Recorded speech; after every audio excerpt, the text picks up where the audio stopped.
План Зеленского заручиться поддержкой Трампа с треском провалился, однако США не исключают варианта введения санкций против России. Заявление из Вашингтона. Война не закончится военным путем. РФ хочет территории, которые ей не принадлежат, а Украина не может вернуть то, что потеряла. Как Госдеп США оправдал Трампа. Покушение на Зеленского. Кто пытался убить его и где, и почему в России вновь заговорили о капитуляции Украины. Что происходит? Надежда Савченко опровергает слухи о своей смерти, а партия Порошенко планирует признать Северную Корею страной-агрессором. А также о том, как Киев и Москва относятся к переговорам Путина и Трампа. Услышим ответы людей из столиц РФ и Украины и обсудим ваши комментарии под моим выпуском о действиях Китая. Досмотрите. Всем привет, это «Время Прядко», коротко, четко и по делу о том, о чем говорят в мире. Если вам есть что сказать, делитесь своими мыслями и отвечайте на мои вопросы в комментариях. За лайк и подписку буду особенно благодарен. Время начать. Поле битвы – Балтийское море. В Литве заявляют, что теперь воды Балтики – это зона гибридной войны. Накануне там завершилась масштабная операция по разминированию Open Spirit 2025, в которой участвовали военные корабли, водолазы и подводные дроны из 13 стран НАТО.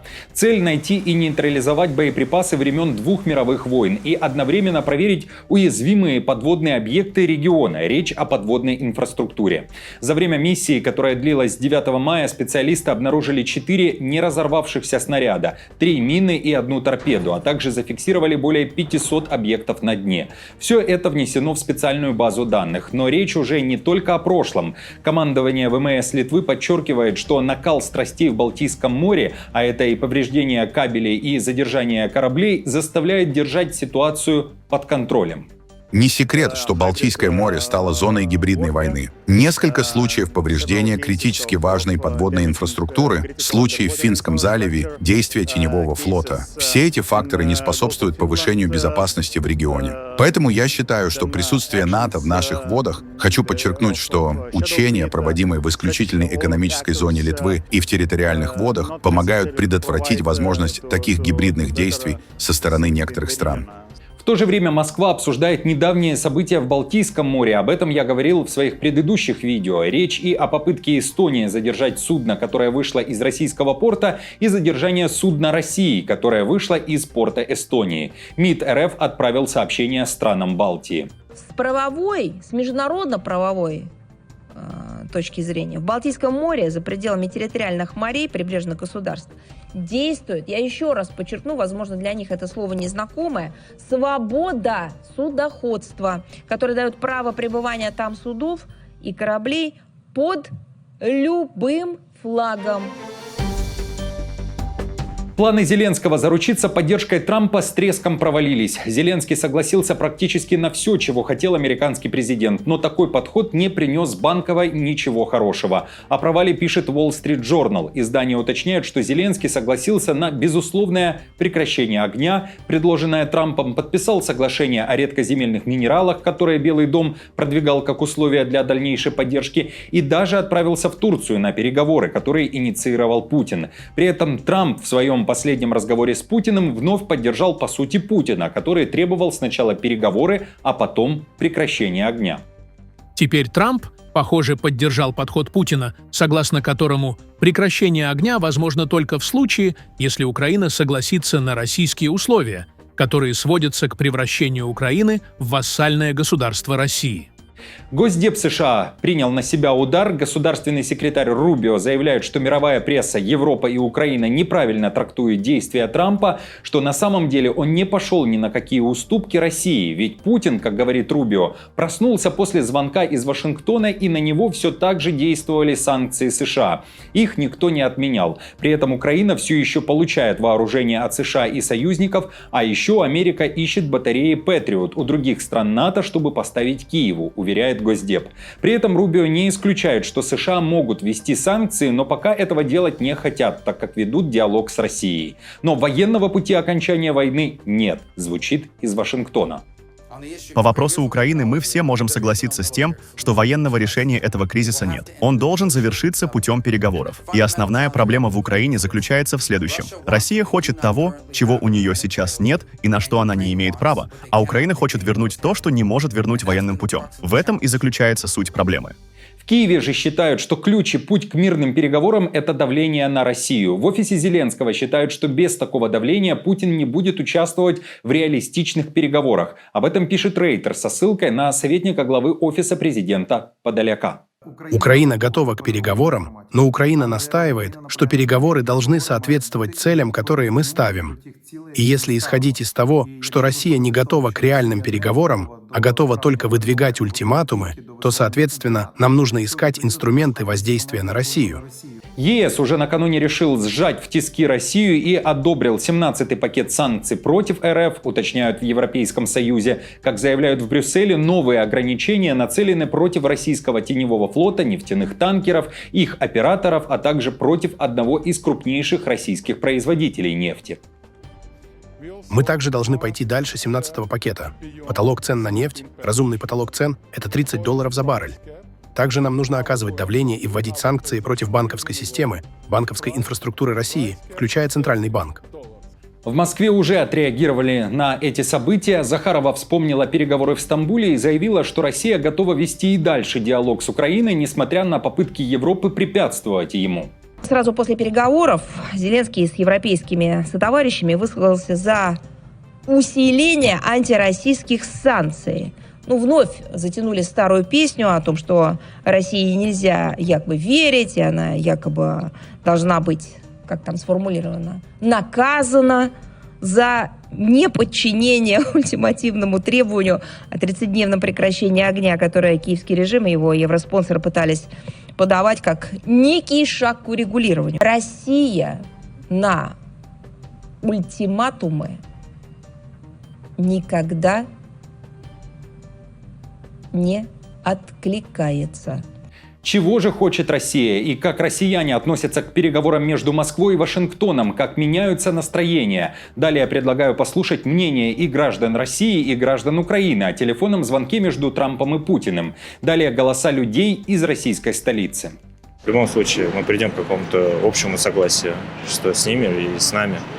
В любом случае будет какая-то определенная договоренность между Россией и Америкой. По-любому придем к чему-то общему. И Трамп, я думаю, с Владимиром Владимировичем Путиным найдут общий язык. Это 100%.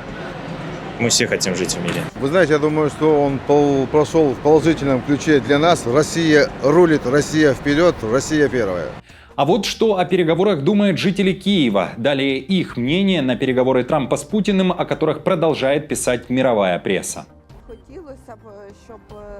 Хотелось бы, чтобы Трамп был более эффективным, потому что много разговоров, но очень мало конкретных действий. Разговаривать с таким человеком, как Путин, он понимает только позицию силы. Только какие-то действия по отношению к нему, например, жесткие санкции, могут привести к какому-то результату.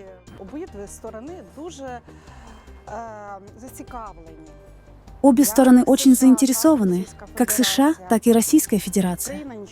Украина вообще ничего не получает. Я не вижу никаких преимуществ. Все эти события — это, как говорят, из пустого в порожнее. У Украины слабая позиция, очень слабая. И она не побеждает. И чем дольше это тянется, тем больше мы будем терять. И несмотря на переговоры, которые продолжаются, накануне Медведев внезапно заявил, что в Украине нет людей, которые бы были уполномочены на заключение мирного договора. Это, вероятно, отсылка к старым заявлениям России о том, что Москва не считает Зеленского легитимным. Медведев вообще заговорил, что есть два дальнейших пути: переговоры с учетом так называемых реалий на земле, либо капитуляция. Но нужно помнить, что для киевского режима есть и другой путь, о котором тоже неоднократно говорилось. Это путь безоговорочной капитуляции. Такая формула мира в международном праве тоже существует. Если сказать прямо, многим в нашей стране она нравится куда больше. А вообще Зеленского хотели устранить. Варшава заявляет, что уже передала в суд обвинительный акт против поляка по имени Павел, который был завербован спецслужбами России и собирал информацию для них, которая могла бы помочь в подготовке покушения на Зеленского. Поляк был задержан еще в апреле прошлого года, а объектом его интересов был аэропорт Жешув-Ясенка, куда прилетали военные грузы и откуда часто вылетает Зеленский, начиная зарубежные визиты. Детали дела о покушении на Зеленского и информацию о действиях главного фигуранта публикует пресса Польши. Его задачей было собрать и передать информацию о мерах безопасности аэропорта Жешув-Ясенка.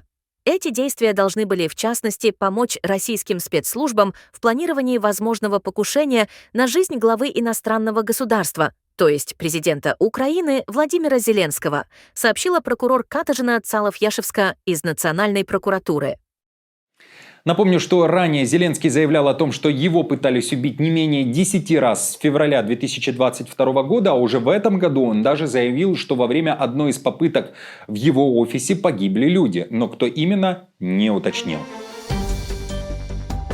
Надежда умирает последней. Бывший народный депутат Украины Надежда Савченко лично опровергла слухи о ее смерти. На прошлой неделе российские Z-блогеры сообщали, что герой Украины Савченко погибла от удара 3-тонной авиабомбы ФАП-3000 вблизи линии фронта. Как заявлялось, удар был нанесен 11 мая по штабу 112-й бригады территориальной обороны Вооруженных сил Украины. После первых подобных сообщений сестра Савченко заявила, что информация фейк, а уже через несколько дней на связь вышла лично Надежда Савченко. Вот что сказала. Вітаю Україну і українці. Без зайвого пафосу. Приветствую Украина и украинцы. Без лишнего пафоса, без разбитых домов, которые оставляет после себя война. Без выстрелов войны в нашей жизни и так всем хватает. А просто на фоне цветущей украинской калины хочу всем сообщить. Я жива. И жить буду всем врагам назло, как и живет наша Украина. Надежда не умирает. До встречи.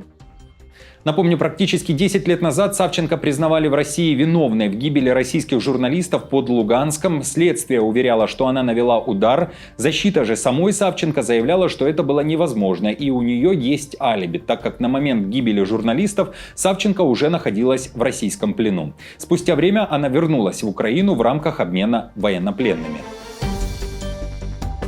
Герои Кима под прицелом Киева. Партия Порошенко требует признать КНДР страной-агрессором. Соответствующий законопроект партия «Европейская солидарность» во главе с экс-президентом Украины уже внесла в Верховную Раду. Причина – участие северокорейских военных в боях на стороне России в Курской области. Украинские депутаты не ограничились внутренним заявлением. В документе также содержится призыв к международному сообществу, ООН, ПАСЕ, Европарламенту и Парламентской ассамблее НАТО. Официально признать КНДР агрессором и усилить санкционное давление.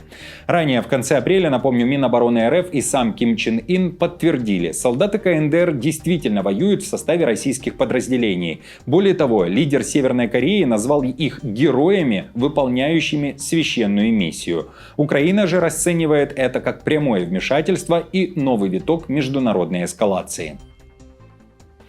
А Китай тем временем восхищает своими законами. Накануне в эфире я спросил у вас, друзья, как вы относитесь к действиям, а точнее изменениям, которые были введены Центральным комитетом Коммунистической партии и Госсоветом Китая. Речь о том, как Пекин начал борьбу с расточительством в госорганах. Чиновникам теперь запрещено практически все, запрещены пышные банкеты, поездки в теплые страны под видом командировок, растраты на дорогие служебные автомобили.